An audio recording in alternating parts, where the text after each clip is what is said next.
Concorde, el avión que ha hecho realidad los viajes supersónicos. Esbelto y majestuoso, vuela al doble de la velocidad del sonido y es un símbolo de prestigio con un historial de seguridad perfecto. Pero dentro de 120 segundos perecerán 113 personas. Empleando tecnología informática de vanguardia, les revelaremos qué fue exactamente lo que falló.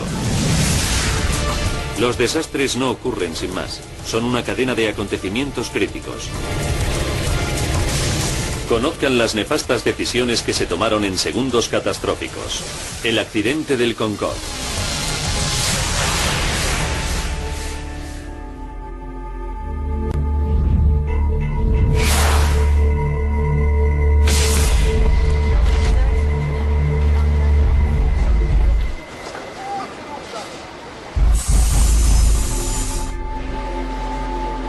...12:30 del mediodía. 100 hombres, mujeres y niños se embarcan en el vuelo AF 4590. Vienen de toda Alemania y esperan realizar el viaje de su vida. Unas vacaciones de ensueño que les han costado al menos 10.000 euros por persona. Empiezan con un vuelo supersónico en el Concorde a Nueva York. Y después, un crucero de lujo por el Caribe. Para el padre de George Mayer se trata de un regalo para celebrar su jubilación.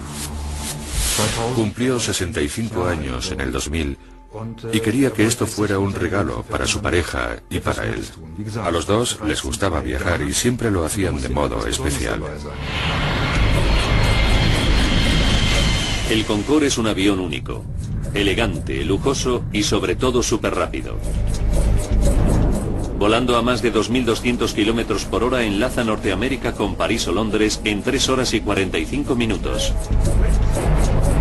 La forma singular del Concorde, con una cabina fina como un lápiz y amplias alas delta, le facultan para surcar el cielo a medio kilómetro por segundo. John Hutchinson lleva 15 años volando en el Concorde. La mejor forma de describirlo es compararlo con un pura sangre. Es un avión hermoso, eficaz, potente, como un ganador del Derby de Kentucky.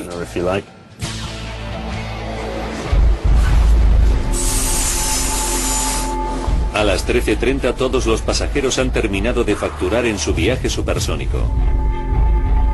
El piloto capitán Christian Marty ya se encuentra en la cabina preparando el vuelo. Los pasajeros están en buenas manos. Marty, de 54 años, es uno de los pilotos más experimentados de Air France. Un aventurero de extraordinario talento. En 1982, Christian Marty fue el primer francés en cruzar el Atlántico en una tabla de windsurf. Es un héroe nacional. A bordo del Concorde, el capitán Marty lleva a cabo las comprobaciones previas al vuelo. Su controlador de tráfico aéreo es el experimentado Gilles Zoguelin, que llega para empezar el turno de tarde.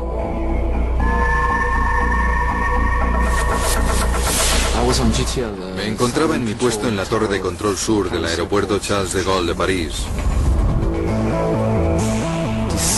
Ese día no iba a haber trabajado, pero un compañero me pidió el día anterior que le cambiara el turno.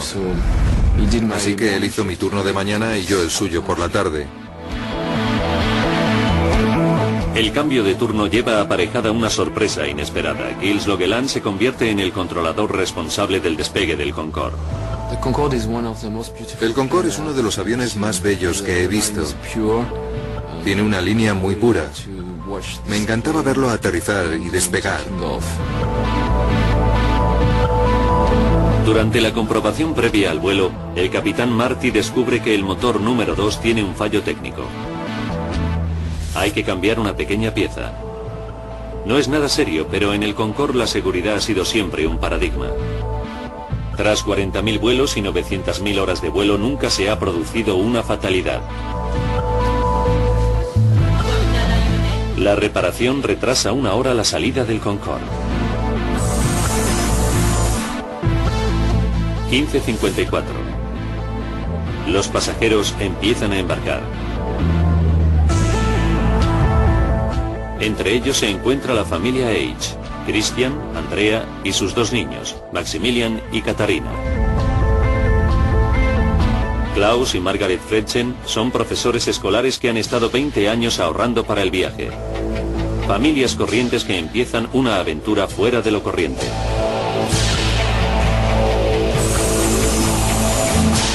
A las 16:35 el Concorde está listo para despegar. A bordo la emoción va en aumento a medida que el avión supersónico entra en pista. En la torre de control Gilles Logeland da la orden de salida del vuelo de Air France 4509 por la pista 26. Son las 16:40. Hasta ahora todo marcha con normalidad para la tripulación y los pasajeros. El capitán Marty enfila el avión hacia la cabecera de pista, preparado para desatar la potencia de los 4 motores Rolls-Royce del Concorde. Para el piloto jubilado John Hutchinson, un momento como ese es siempre especial. Cuando pones el avión a pleno motor es como si te embargara una enorme sensación de potencia. Cuando el avión acelera recorriendo la pista de despegue, tienes la sensación de que lo único que quiere hacer el avión en ese momento es surcar el aire lo más rápidamente posible, encontrarse en su elemento natural.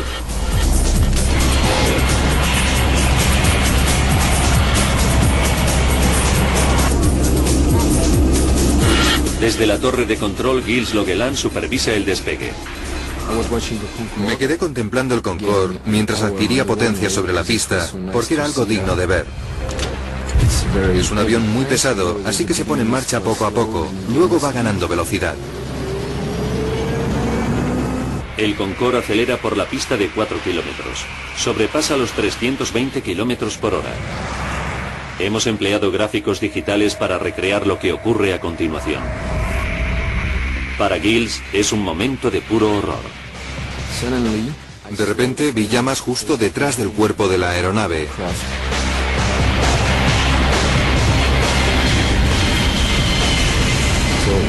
Agarré el micrófono y dije: Air France 4590, hay llamas en su parte posterior. El capitán Marty no podía ver las llamas, pero acelerando a 328 kilómetros por hora, el Concorde no puede hacer otra cosa que despegar. Solo le quedan 2 kilómetros de pista, y el Concorde necesita 3 kilómetros para detenerse con seguridad. A esa velocidad, independientemente de la situación, el avión tiene que despegar. No puede detener el despegue. Vi las llamas justo cuando el Concorde empezaba a elevar el morro.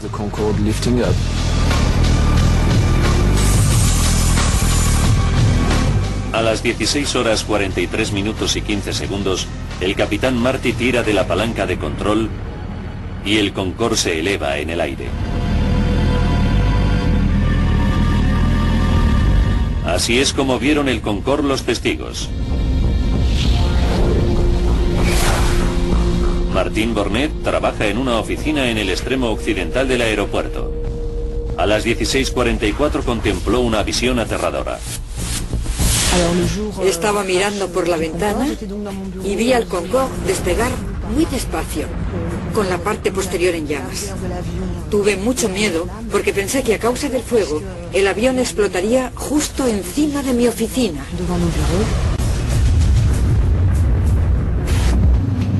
El avión accidentado le pasó volando justo por encima.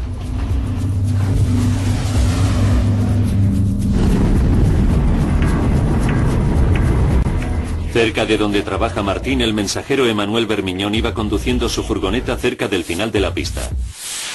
Cuando el Concorde me pasó por encima, tenía la ventanilla abierta. Llevaba puesto un polo y el calor que desprendía el avión derritió parte de la tela y me produjo varias ampollas. Pude sentir el calor desde el suelo. Mientras el capitán Marty lucha con los mandos para ganar altitud, las llamas engullen el ala izquierda fuera de su campo visual. La pavorosa escena queda captada por la cámara de la mujer de un camionero. Es el único metraje en vídeo que muestra al Concorde en llamas. Resultará de capital importancia para la investigación.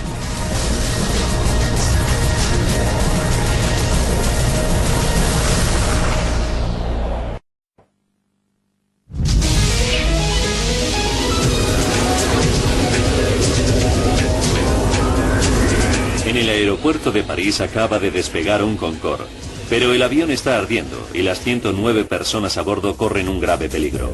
Los próximos 69 segundos van a ser cruciales. 16 horas 43 minutos y 30 segundos. El Concorde se debate por permanecer en el aire. Solo se ha elevado 30 metros y va camino de estrellarse. El pueblo de Gonesse y sus 25.000 habitantes se encuentran directamente en su trayectoria. Christine Turpin va conduciendo hacia la gasolinera de su propiedad.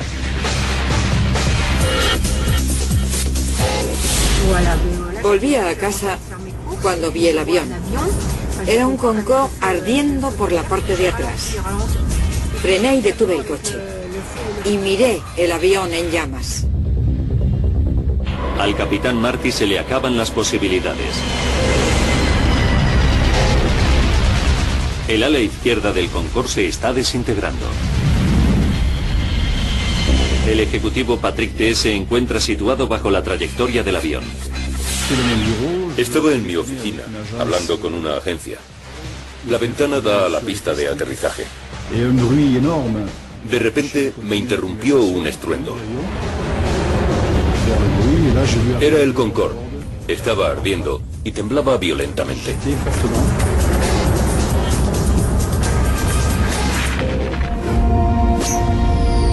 El Concorde se escora hacia la izquierda. El avión se queda sin fuerza y se precipita contra el suelo.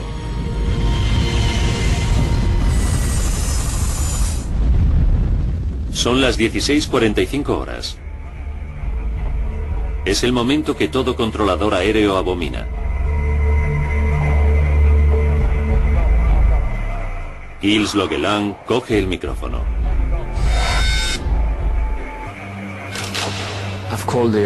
Llamé a Air France y dije: Air France 4509, ¿me escuchan? Air France 4590, ¿me recevez-vous?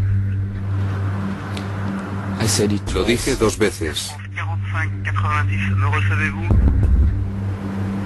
Y no hubo respuesta.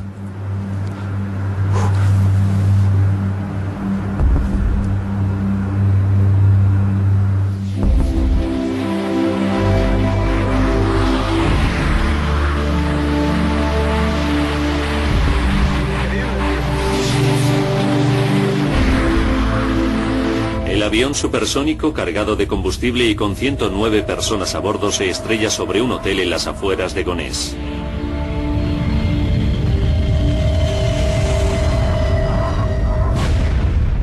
Una aterradora bola de fuego envuelve el edificio. La profesora británica Alice Brooking acababa de entrar en su habitación del primer piso. Me dirigí a la puerta de la habitación donde estaba y no vi más que llamas. No había forma de salir por las escaleras.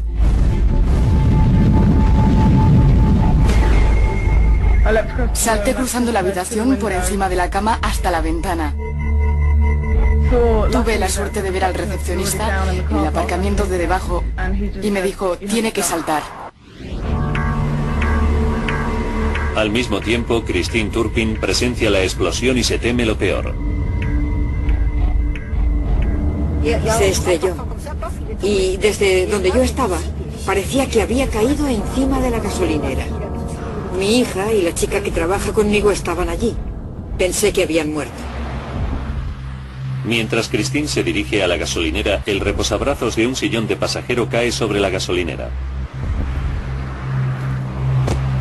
Es un recordatorio espantoso del destino de los pasajeros. Entonces, cuando vi el reposabrazos, pude imaginarme lo horrible que tenía que haber sido para la gente que iba a bordo del avión. 8 minutos después del accidente, docenas de coches de bomberos y ambulancias acuden a la escena. Una tragedia terrible no solo para los ocupantes del avión, sino también para los del hotel.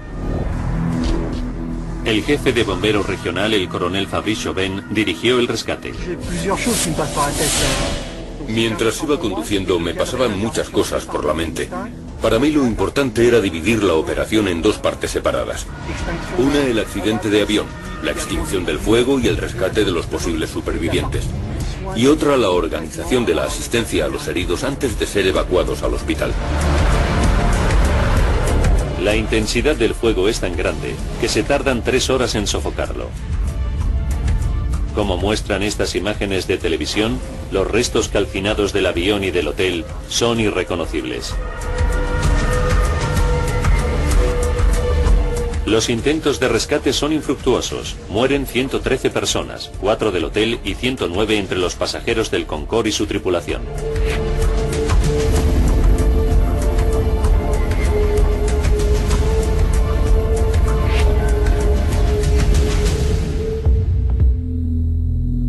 Perecen 3 generaciones de la familia H.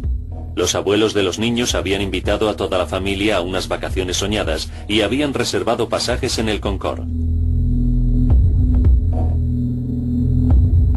Los profesores Margaret y Klaus Frechen llevaban ahorrando 20 años para volar en el Concorde. Los equipos de rescate comienzan la desagradable tarea de recuperar los cuerpos de la escena del accidente.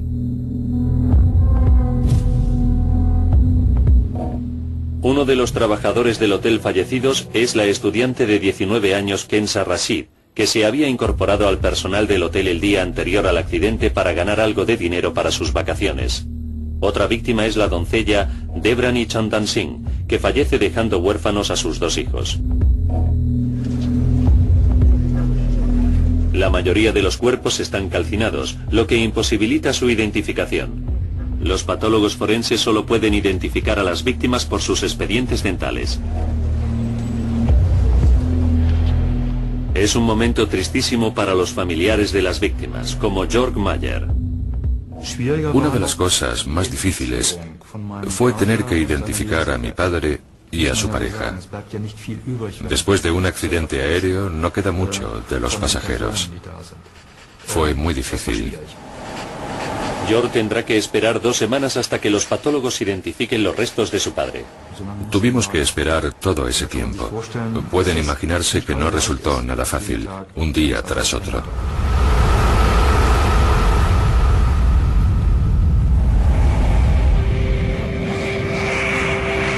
El accidente cogió a todo el mundo por sorpresa. El Concorde, el rey de los cielos, el avión que hizo realidad los viajes supersónicos, el sueño de la gente, nunca había tenido un accidente fatal hasta ese momento. Pero no se tarda más que 120 segundos en destruir un historial perfecto. Ahora, recapitulando los sucesos de aquel nefasto día y profundizando en la investigación, podemos revelar lo que ocurrió en realidad. Los vanguardistas simuladores informáticos nos llevarán donde no llega ninguna cámara, al corazón del lugar del siniestro.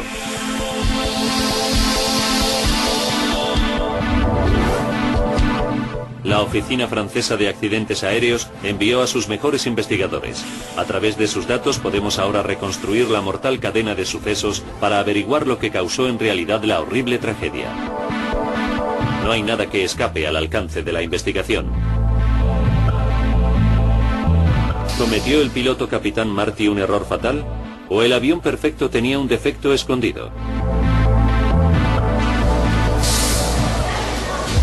Los investigadores efectúan revisiones rutinarias de las listas de pasajeros y equipajes.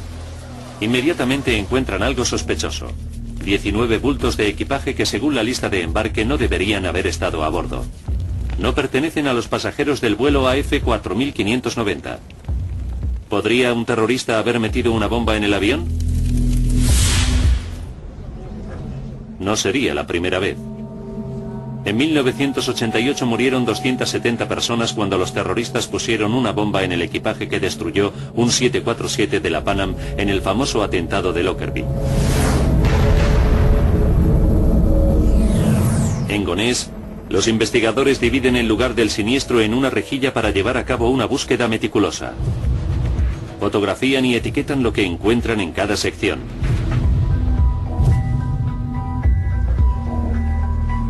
Es una labor ardua, que dura 4 semanas. Entonces, todos los restos del accidente son trasladados para su análisis e identificación. Se habilitan 3 hangares en Le Bourget, otro aeropuerto parisino, para almacenarlos. Esta pila de escombros es todo lo que queda del hotel. La intensidad del choque y del fuego es tal que un edificio de 40 habitaciones queda reducido a poco más que un montón de chatarra. Y esto es lo que queda del Concorde. Uno de los ejemplos de la ingeniería moderna más avanzada del mundo ha quedado reducido a un montón de hierros retorcidos, goma, aluminio, plástico fundido e instrumentos hidráulicos rotos. Los investigadores franceses separan e identifican cada fragmento. Entre estos restos calcinados se encuentran las claves cruciales para el hallazgo de la causa del accidente del Concorde.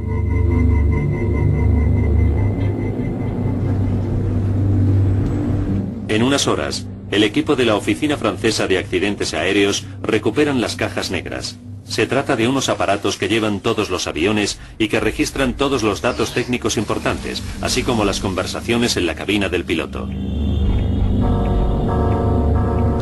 Analizan las cajas negras y no escuchan el sonido de una explosión.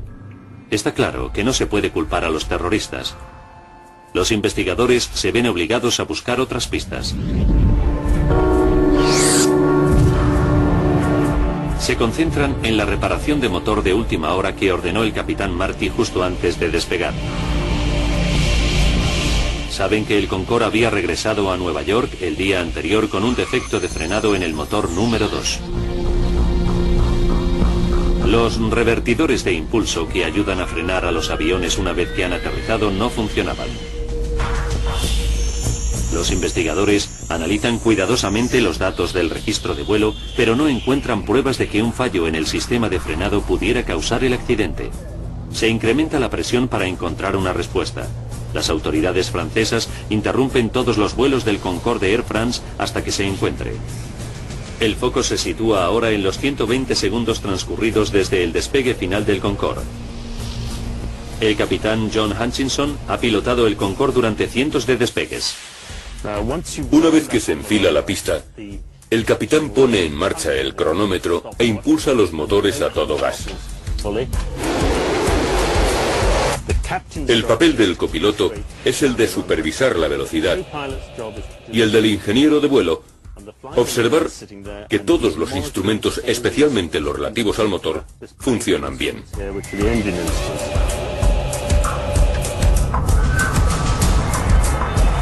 Los datos de la caja negra verifican que todo marchaba con normalidad hasta que el Concorde alcanza los 323 km por hora. En ese momento, el Concorde está a 79 segundos del desastre.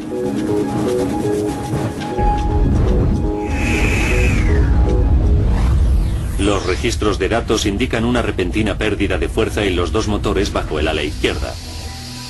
La caja negra recoge inmediatamente el dramático aviso desde la torre de control. Air France 4590, se encuentran en llamas, tienen un fuego en la parte de atrás.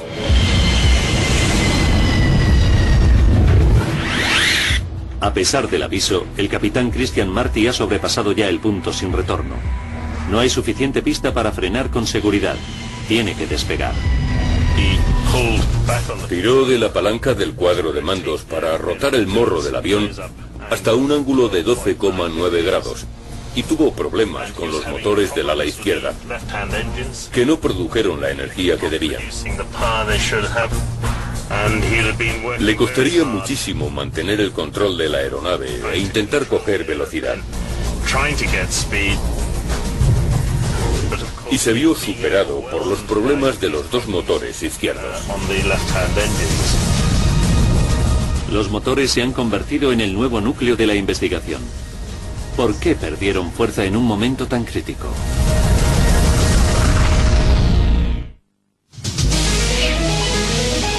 Tan solo 2 minutos después de despegar, el vuelo del Concorde Air France 4590 se estrella matando a 113 personas. Un golpe devastador para el primer avión supersónico del mundo. Empleando avanzados gráficos digitales basados en el informe oficial, profundizamos en la investigación para desentrañar la cadena de sucesos mortales. Los investigadores saben que los dos motores izquierdos pierden fuerza cuando el Concorde supera los 323 km por hora sobre la pista. ¿Pero por qué? Entonces se produce un nuevo e importante hallazgo. Los investigadores franceses encuentran varios fragmentos de neumáticos sobre la pista. Uno de ellos pesa 4,5 kilos. Las pruebas confirman rápidamente que pertenecen al Concorde. Es un hallazgo significativo. ¿Por qué? Porque las ruedas del Concorde se inflan a una presión extremadamente alta que las hace más proclives a estallar que las de los demás aviones, especialmente durante el despegue y el aterrizaje. El piloto John Hutchinson nos lo explica. Cuando el capitán tira de la palanca para rotar, en realidad lo que está haciendo es comprimir el tren de aterrizaje sobre la pista. Así que en ese momento la presión sobre los neumáticos es todavía mayor. Esta presión adicional hace que las ruedas del Concorde sean aún más vulnerables. La investigación avanza por buen camino. Los investigadores del accidente revisan los expedientes y descubren que las explosiones de ruedas de los Concordes no son algo fuera de lo común. Encuentran más de 50 casos de explosiones de ruedas durante el despegue y el aterrizaje en los últimos 24 años.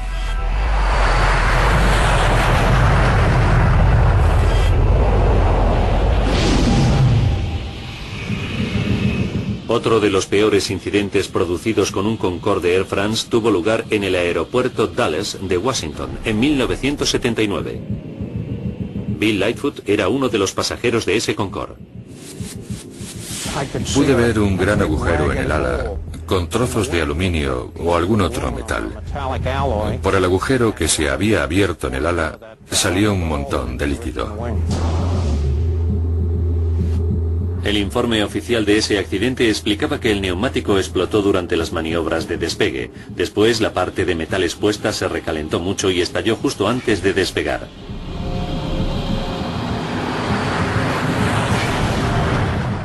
El avión despegó, pero 20 minutos después volvió a aterrizar con total seguridad. El avión sobrevivió al accidente, pero se originó una gran polémica sobre la seguridad de los neumáticos. Los ingenieros del Concorde instalaron sensores para detectar los neumáticos poco hinchados, modificaron los procedimientos de inspección de neumáticos antes de cada vuelo y, lo que es más importante, como nos explica el experto en aviación David Lermont, desarrollaron neumáticos más resistentes que podían soportar el doble de peso. El requisito para superar los vuelos de prueba era que las ruedas fueran capaces de continuar la maniobra de despegue con los neumáticos estallados y de despegar sin ellos.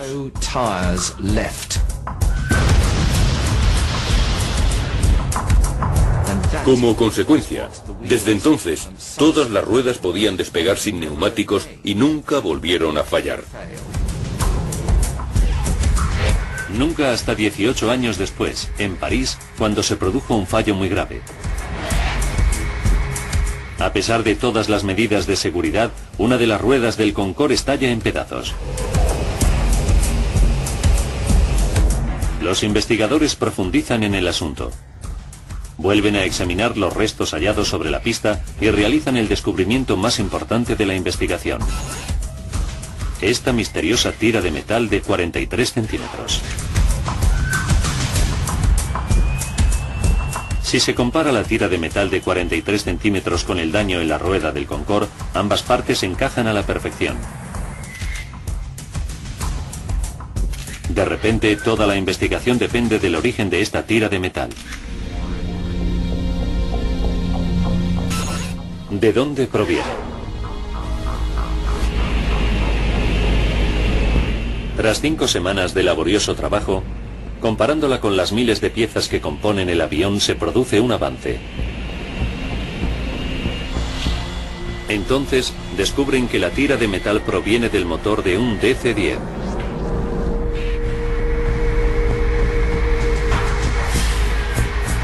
El calendario de vuelos del aeropuerto revela que un DC-10 de Continental Airlines despegó de París 5 minutos antes que el Concorde. Siguieron la pista a ese avión hasta Houston, en Texas, donde con gran asombro descubrieron que al motor de la aeronave le faltaba una pieza. Era la tira de metal que había sido repuesta 10 días antes durante una inspección de mantenimiento.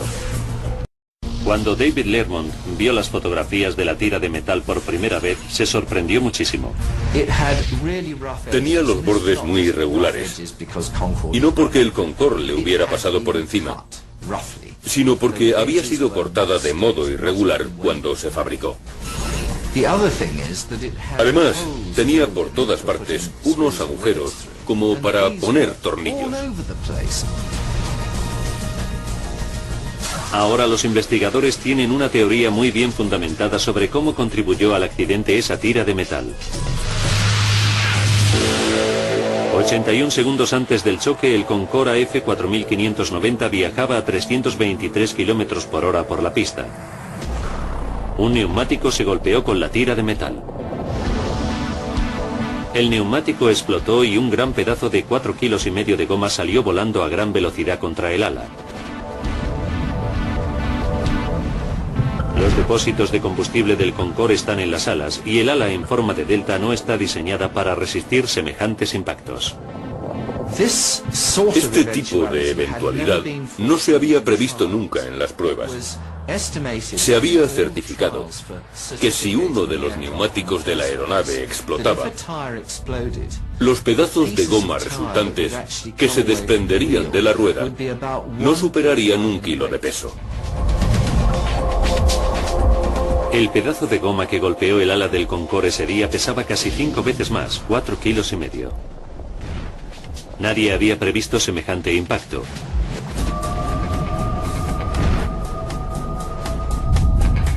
Por otro lado, el gran fragmento de goma encajaba en la abolladura del ala. Pero sorprendentemente, el ala no estaba agujereada por ese sitio. Así que si el pedazo de goma no había causado un agujero en el ala, ¿qué fue lo que causó la pérdida de combustible?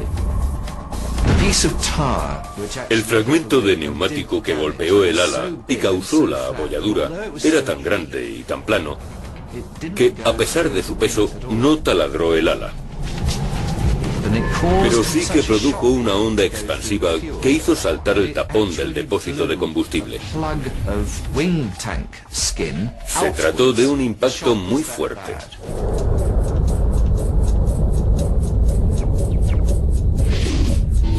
Cuando el pedazo de goma golpea el ala, desencadena una onda expansiva que afecta a la junta más débil del depósito de combustible, y el combustible se sale del tanque. Cada motor del Concorde consume 75 litros de combustible por segundo. Pero incluso el combustible desbordado sobre el motor necesita una chispa para entrar en ignición. ¿De dónde vino esa chispa?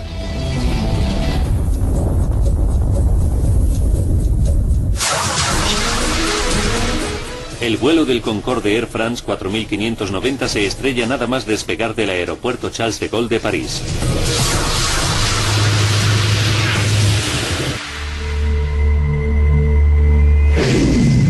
Nuestros gráficos simulan imágenes de una cámara virtual situada sobre la pista para desvelar la causa del accidente. Cuando el avión recorre la pista de despegue, una tira de metal en el suelo hace explotar un neumático. 81 segundos antes del choque, un gran pedazo de goma sale volando contra los depósitos de combustible. El combustible se desborda sobre los motores. Pero eso no basta para causar una catástrofe. Hace falta una chispa.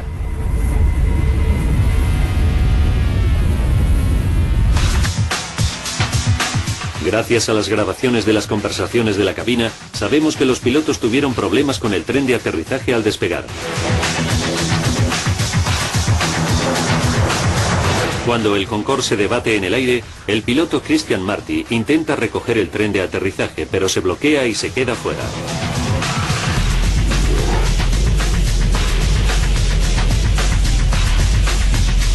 El único metraje de vídeo grabado del accidente nos proporciona pruebas adicionales. Muestra el tren de aterrizaje desplegado. ¿Qué impidió que las ruedas se retranquearan? En esta simulación por ordenador puede verse la explicación más posible.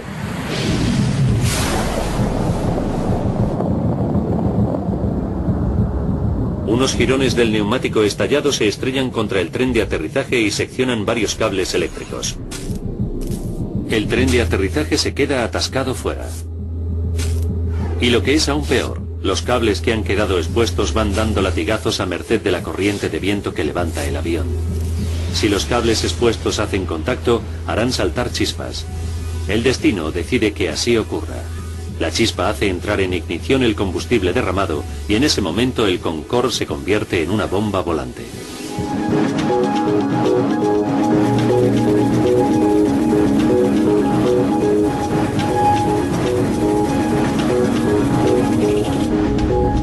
Ahora podemos contarles cómo fueron esos momentos para el capitán Marty en la cabina del piloto.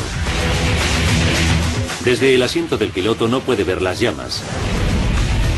Lo único que sabe es que el Concorde pierde potencia por el motor número 2 al despegar. Un segundo después la torre de control le alerta del fuego. Air France 4590 tiene llamas en la parte de atrás.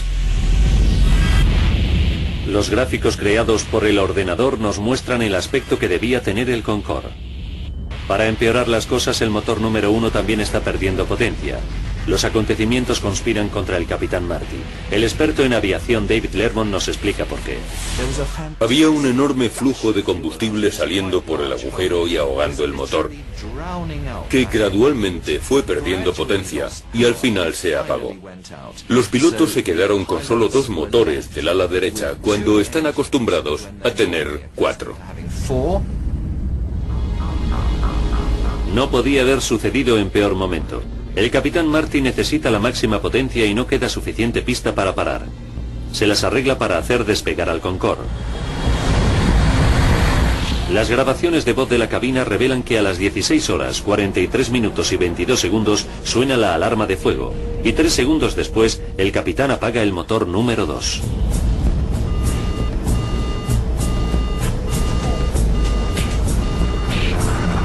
Cuando se produce una alarma de fuego, hay que apagar el motor y cortar el abastecimiento de combustible. Después hay que utilizar el extinguidor de fuego de ese motor e intentar apagar las llamas. El Concorde está ahora a 53 segundos del desastre. Desde la torre de control, Gilles Loquelan le proporciona toda la ayuda que puede al capitán Marty. Haz lo que quieras. Tienes prioridad para regresar a la pista. Pero a 60 metros de altura, el Concorde vuela demasiado bajo para dar la vuelta, así que en su lugar el capitán Marty intenta alcanzar una pista del cercano aeropuerto Le Bourget a tan solo 5 kilómetros. Pero el capitán Marty se enfrenta a un nuevo problema. El fuego es ya tan intenso que el ala del Concorde está fundiéndose y desintegrándose. En la parte de atrás de las alas del Concorde están los instrumentos denominados alerones, que permiten al piloto subir o bajar el morro del avión. El fuego era tan intenso que la estructura posterior de la aeronave se estaba evaporando. Los instrumentos básicos del piloto se habían destruido. Al mismo tiempo, en las grabaciones de voz se escuchan las alarmas de humo de los lavabos. Los gases dentro de la cabina de pasajeros convierten el ambiente en irrespirable. El Concorde está a 49 segundos del desastre.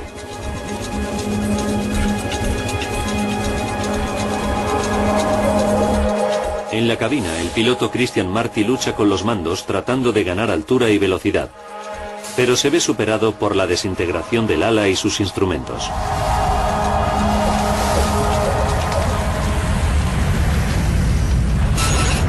«33 segundos». Suena la alarma de fuego del motor y permanece encendida el resto del vuelo.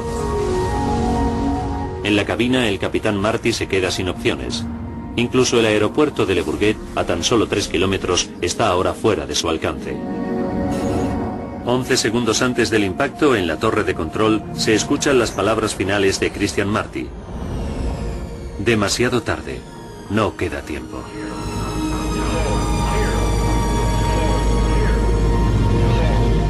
Quedan 4 segundos. El avión vuela por debajo de los 15 metros. El apocalipsis se produjo cuando el avión se inclinó a unos 110 grados del suelo.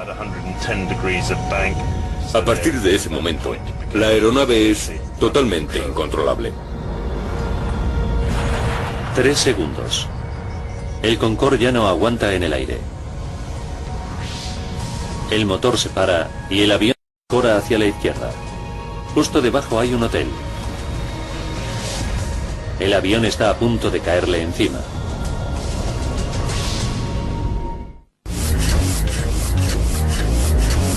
Justo 118 segundos después de que el Concorde empezara a acelerar por la pista de despegue, 109 personas se enfrentan a la muerte.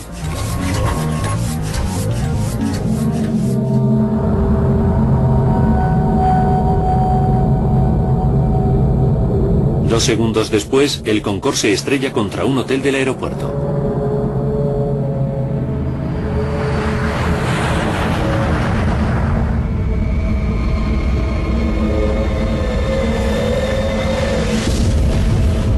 Los 100 pasajeros y los 9 miembros de la tripulación resultan muertos, así como 4 personas del hotel.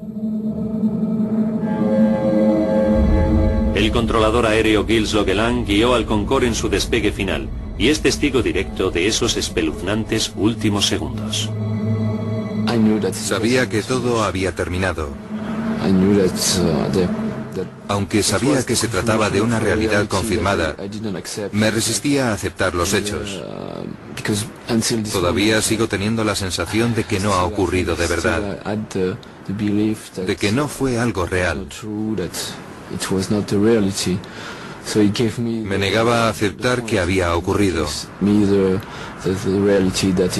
Ocurrió lo que no podía ocurrir, un accidente de verdad.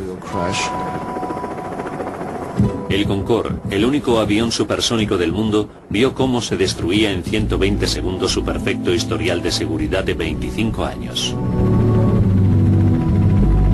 Fue un accidente horrible e inimaginable.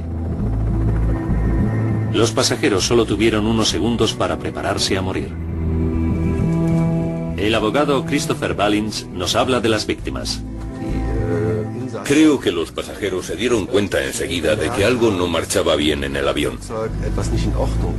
El aeroplano no se elevaba y luego un ala se prendió fuego. Volaba a baja altitud, a poca altura sobre el suelo. Después el avión empezó a volcarse. Creo que los pasajeros se dieron cuenta enseguida de que estaba a punto de ocurrir algo horrible y que tenían que prepararse para morir.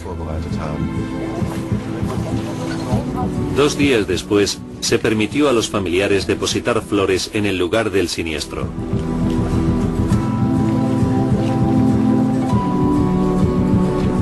Incluso hoy en día, no les ha abandonado la sensación de pérdida.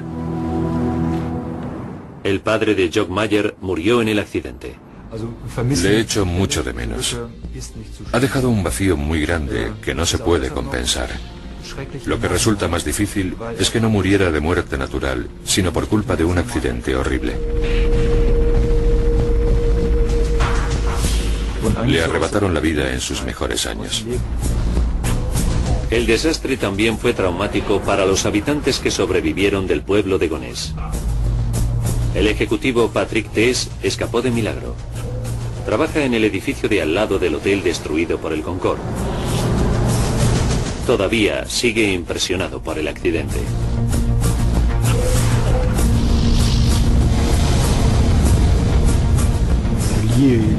Por supuesto que el accidente me dejó secuelas.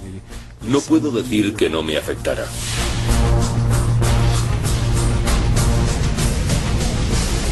Fue horrible ver todo lo que vi. Los cadáveres, el fuego, los heridos. El olor a carne quemada es algo espantoso.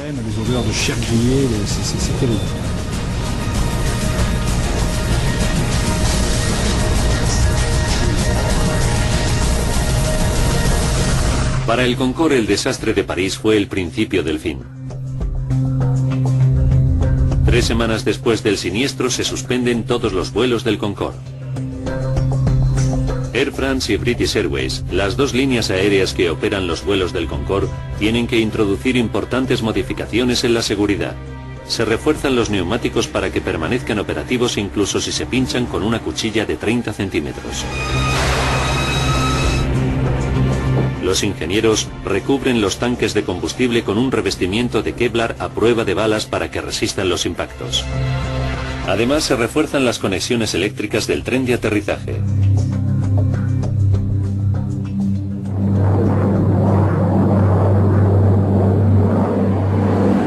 Pero el Concorde nunca recobraría su antigua gloria. 14 meses después del accidente, se reanudan los vuelos de pasajeros en el Concorde, pero el coste de mantener y actualizar la envejecida flota es demasiado alto. El número de pasajeros se ve enormemente reducido. El 24 de octubre de 2003, el Concorde transporta pasajeros por última vez. La era de los viajes supersónicos ha terminado. El Concorde se ha convertido en una reliquia de museo.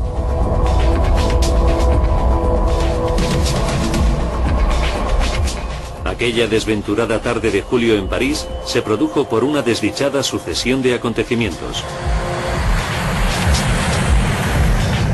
Una tira de metal sobre la pista pincha un neumático, lanzando parte de la rueda contra un ala. La onda expansiva provoca que el combustible se salga del depósito. Los restos de rueda golpean el tren de aterrizaje y seccionan unos cables eléctricos.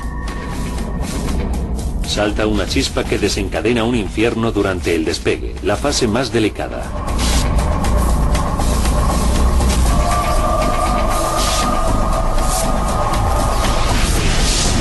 A partir de ese momento, el Concorde está predestinado al desastre. Una cadena de acontecimientos que nadie podría haber previsto provoca su destrucción.